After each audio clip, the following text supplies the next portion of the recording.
Hello बच्चों, कैसे हैं आप सभी। आई होप कि आप सभी अच्छे होंगे। तो बच्चों, पिछली वीडियो में हमने बताया आपको कि रिफ्रैक्शन ऑफ लाइट होता क्या है।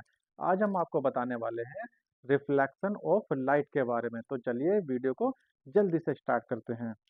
बच्चों, यहाँ पर लिखा हुआ है the bouncing back of light when it hit A polished surface like mirror.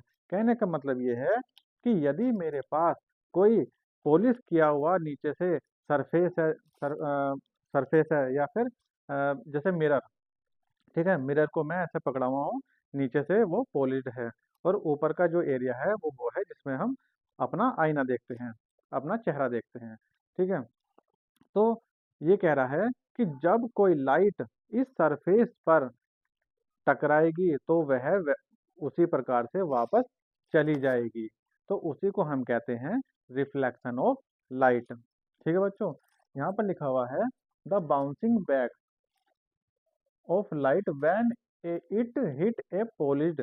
जब वो जो लाइट है वो इस वाले सरफेस पर हिट होगी तो वह टकरा कर इससे वापस चली जाएगी। उसी को कहते हैं रिफ्लेक्शन ऑफ लाइट। अगर मैं बात करूं डायग्राम की तो वो होगा, ये क्या है हम बच्चों, हमारे पास ये है पॉलिश किया हुआ मिरर। नीचे का जो एरिया है वो पॉलिश है, ऊपर का चमकीला है। जब कोई रे इस पर हिट करेगी या टकराएगी या पड़ेगी तो वह वैसे ही वापस चली जाएगी। ठीक है बच्चों, इसे कहते हैं हम रिफ्लेक्शन ऑफ लाइट। जिस पॉइंट पर यह लाइट गिरेगी वहां से अगर मैं एक परपेंडिकुलर लाइन ड्रॉ कर दूं तो वो कहलाएगा हमारा नॉर्मल। ये लाइट कौन सी कहलाएगी? Incident ray. और जाने वाली रिफ्लेक्टेड रे। ठीक है बच्चों, उसके बाद है हमारे पास लॉज ऑफ रिफ्लेक्शन। रिफ्लेक्शन के दो लॉज हैं। पहला क्या है? एंगल ऑफ इंसिडेंट रे बराबर होता है एंगल ऑफ रिफ्लेक्टेड रे। ठीक है बच्चों, तो यहाँ पे हम लिख सकते हैं कि angle of incident ray is equal to angle of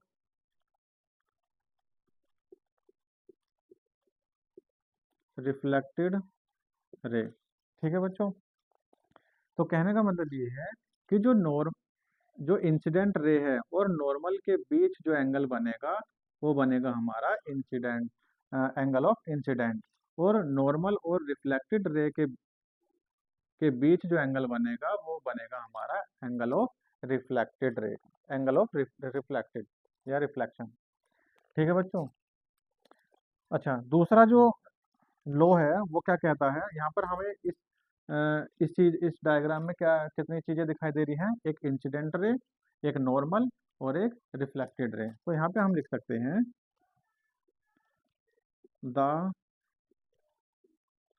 incident ray, the normal and the reflected ray all lie in the same same plane. यहाँ पर देखिए बच्चों, इस वाले आप अगर मैं फ्रंट व्यू से देखूं तो यहाँ पर हमें क्या चीज दिखाई दे रही है? इंसिडेंट रे, नॉर्मल और reflected ray all lie in the same plane पर लाई करती हैं। ठीक है बच्चों, ये बाहर वाला, ये नहीं प्लेन, ये बाहर वाला प्लेन नहीं, ये वाला, ये वाला प्लेन। ठीक है, जैसे हमारा ये बोर्ड, तो ये वाला इस प्लेन की बात कर रहा हूँ। ठीक है, तो हमारे लॉज ऑफ रिफ्लेक्शन के मैंने दो पॉइंट आपको समझा दिए। रिफ्लेक्शन ऑफ लाइट क्या होता है वो मैं आपको बता चुका हूँ। अब बात करते हैं हम स्फेरिकल मिरर की। तो बच्चों अगर मैं यहाँ पर ये दो चित्र बनाए हैं मैंने, अगर आपसे पूछता हूँ कि कॉनकेव मिरर कौन सा है और कॉन्वेक्स मिरर कौन सा है, तो आप क्या बता सकते हैं? ठीक है, तो मैं आपको बताऊं, जब कोई लाइट अंदर को जाएगी, जब कोई लाइट अंदर की तरफ जाएगी, उसे हम कहते हैं कॉनकेव मिरर। तो देखिए बच्चों, यहाँ देखिए, ये हमने जो मिरर है वो इस तरह से पकड़ा हुआ है, ठीक। तो ये वाला एरिया क्या है, अंदर की तरफ को, और ये वाला बाहरी एरिया है। तो इसका बाहरी एरिया जो है हमने पॉलिश किया हुआ है। तो कहने का मतलब हुआ कि जो रे हमारी जो टकराएगी या लाइट जो हिट करेगी वो कौन से सरफेस पे करेगी, अंदर वाले पे, ठीक है। तो लाइट हमारी आई और इस अंदर वाले सरफेस पर हिट करेगी। तो ये वाला जो एरिया है ये कौन सा हुआ हमारा, reflecting area, reflecting sorry reflecting surface, ठीक है बच्चों। तो ये कहलाएगा हमारा कॉनकेव मिरर। कॉनकेव मिरर में आप एक चीज भी ध्यान दे सकते हैं, यहाँ पे लिखा है CAVE, केव। केव का मतलब क्या होता है, गुफा। तो हम कह सकते हैं कि जब कोई लाइट अंदर गुफा में जाती है तो वो कहलाता है हमारा कॉनकेव मिरर। ठीक है बच्चों, समझिए, केव से आप अंदाजा लगा लेना कि हाँ ये कॉनकेव मिरर है, ठीक। उसके बाद ये वाला जो दूसरा हमारे पास मिरर है वो कौन सा होगा, कॉन्वेक्स मिरर। क्योंकि ये कॉनकेव हो गया तो ये ऑब्वियसली सी बात है, दूसरा वाला हमारा कॉन्वेक्स मिरर होगा, ठीक। अब ये जो कॉन्वेक्स मिरर है, इसका जो अंदर का पार्ट है वो हमने पॉलिश किया हुआ है, जो बाहर का हिस्सा है वो चमकीला है इसका। तो इस तरह से अब के ये वाला जो एरिया है हमने पॉलिश कर दिया और बाहर वाला जो एरिया है वो हमारा चमकीला हो गया। तो रे कहाँ पड़ेगी बच्चों, इसके बाहर वाले पोर्शन पर, ठीक है। तो लाइट है हमारी इसके बाहर वाले पोर्शन पर हिट होगी। तो ये वाला सरफेस कौन सा हुआ, रिफ्लेक्टिंग सरफेस,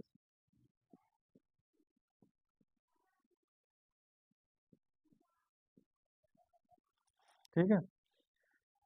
तो आप कॉनकेव और कॉन्वेक्स मिरर आसानी से पहचान सकते हैं। उसके बाद कि इसमें क्या क्या चीज आती हैं, तो बच्चों ये जो इतना हिस्सा है ये हमने किसी स्फेयर में से काटा होगा, ठीक है। तो उसका डायग्राम बना देता हूँ। ये जैसा हमारा कोई स्फेयर है, तो ये स्फेयर का पहले तो ये है सेंटर, ठीक है। और यहाँ से ये हमने इतना हिस्सा काट दिया, ठीक है बच्चों। तो अब मान लीजिए इसके ये अंदर वाला जो हिस्सा है ये पॉलिश्ड है, ठीक। तो अच्छा, जो इसका ये सेंटर है ये क्या कहलाएगा, इसको हम नाम दे देते हैं C। तो ये कहलाएगा सेंटर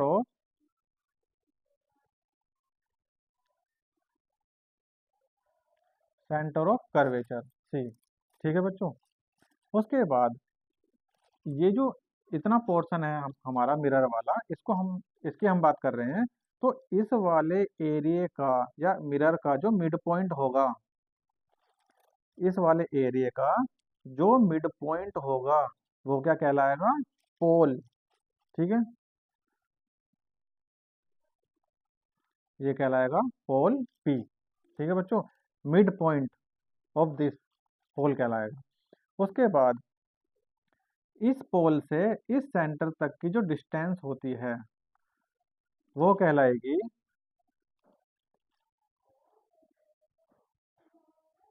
रेडियस ऑफ कर्वेचर, ठीक है बच्चों। वो कहलाएगी रेडियस ऑफ कर्वेचर। नमस्ते। उसके बाद बच्चों बात कर रहा हूँ कि ये जो हमारा एक्सिस है, ये क्या कहलाएगा? ये कहलाएगा प्रिंसिपल एक्सिस। ये ये कहलाएगा हमारा प्रिंसिपल एक्सिस, ये वाला। ठीक है, यहाँ से यहाँ तक की जो डिस्टेंस है वो रेडियस ऑफ कर्वेचर, और ये जो एक्सिस कहलाएगा ये कहलाएगा हमारा प्रिंसिपल एक्सिस।